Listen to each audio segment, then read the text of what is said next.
to Sharing the Spirit of America. All Americans are invited to come together and participate in Sharing the Spirit of America, a program that commemorates the adoption of the Declaration of Independence on July 4th, 1776, and its first public reading that was done on July 8th, 1776. An important aspect of Sharing the Spirit of America is that the reading of the Declaration of Independence will be simultaneous. Each location, nationally and internationally, will read at their own local time wherever they are that correlates with 6 p.m. Eastern Standard Time, Wednesday, July 8th, 2026.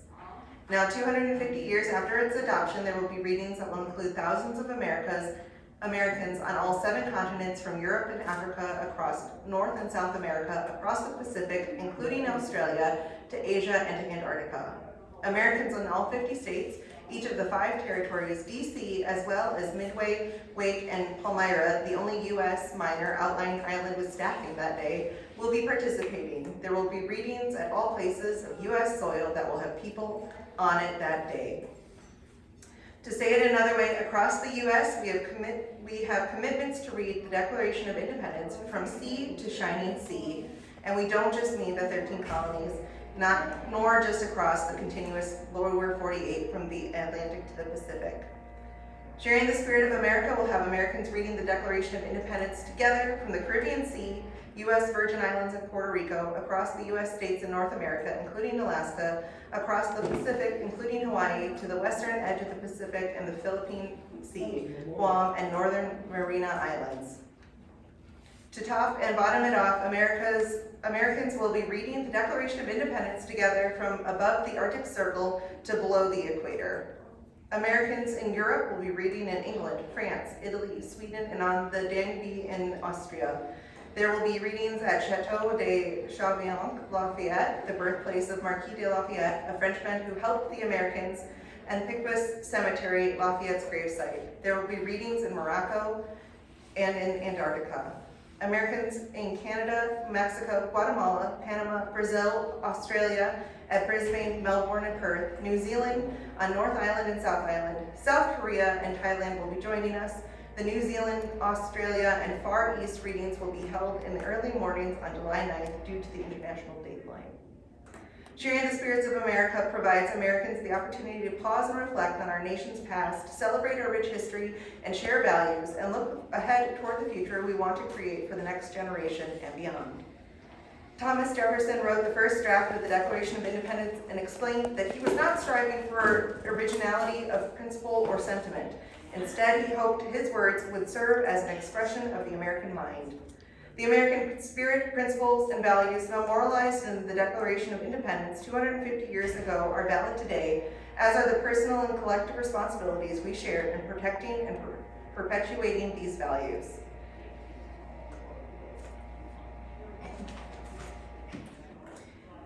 When in the course of human events, it becomes necessary for one people to dissolve the political bands which have connected them with another, and to assume among the powers of the earth the separate and equal station to which the laws of nature and of nature's God entitle them, a decent respect to the opinions of mankind requires that they should declare the cause which impel them to separation. We hold these truths to be self-evident, that all men are created equal, that they are endowed by their Creator with certain unalienable rights, that among these are life, liberty, and the pursuit of happiness, that to secure these rights, governments are instituted among men, deriving their just powers from the consent of the governed, that whenever any form of government becomes destructive of these ends, it is the right of the people to alter or to abolish it, and to institute new government, laying its foundation on such principles and organizing its powers in such form as to them shall seem most likely to effect their safety and happiness. Prudence indeed will dictate that government long established should not be changed or for light and transient causes, and accordingly all experience hath shown that mankind are more disposed to suffer while evils are sufferable, than to right themselves by abolishing the forms of which they are accustomed.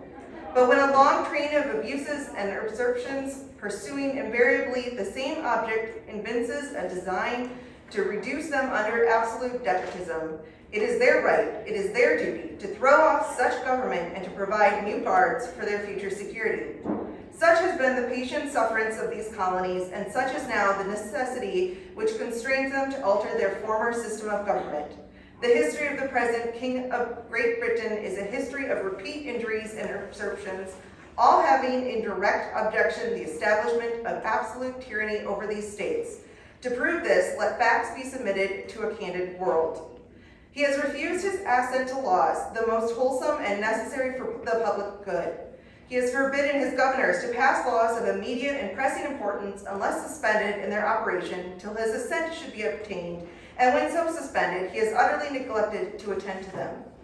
He has refused to pass other laws for the accommodation of large districts of people unless those people would relinquish the rights of representation in the legislature, a right inestimable to them and formidable to tyrants only.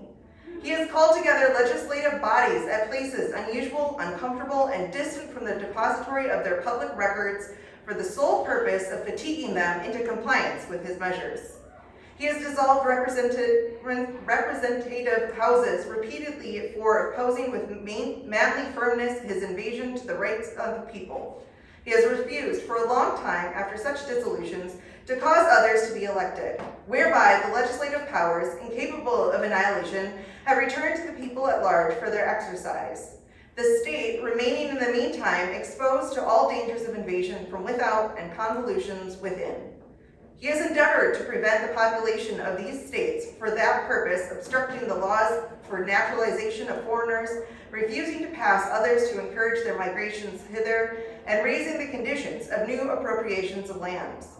He has obstructed to the administration of justice by refusing his assent to laws for establishing judiciary powers. He has made judges dependent on his will alone for the tenure of their offices and the amount and payment of their salaries. He has erected a multitude of new offices and sent hither swarms of officers to harass our people and eat out their substance. He has kept among us in time of peace standing armies without the consent of our legislatures. He has effected to render the military independent of and superior to the civil power. He has combined with others to subject us to a jurisdiction foreign to our Constitution and unacknowledged by our laws, giving his assent to their acts of pretended legislation, for quartering large bodies of armed troops among us, for protecting them by a mock trial from punishment from any murders for which they should commit on the inhabitants of these states, for cutting off our trade with all parts of the world, for imposing taxes on us without our consent, for depriving us in many cases of the benefit of trial by jury, for transporting us beyond the seas to be tried for pretended offenses, for abolishing the free system of English laws in neighboring province, establishing therein an arbitrary government, and enlarging its boundaries so as to render it all at once an example and fit instrument for introducing the same absolute rule into these colonies, for taking away our charters, abolishing our most valuable laws, and altering fundamentally the forms of our government, for suspending our own legislatures and declaring themselves invested with power to legislate for us in all cases whatsoever. He has abdicated government here by declaring us out of his protection and waging war against us. He has plundered our seas, ravaged our coasts, burnt our towns, and destroyed the lives of our people. He has at this time transporting large armies of foreign mercenaries to complete the works of death, desolation, and tyranny, already begun with circumstances of cruelty and perfidy scarcely paralleled in the most barbarous ages and totally unworthy of the head of a civilized nation.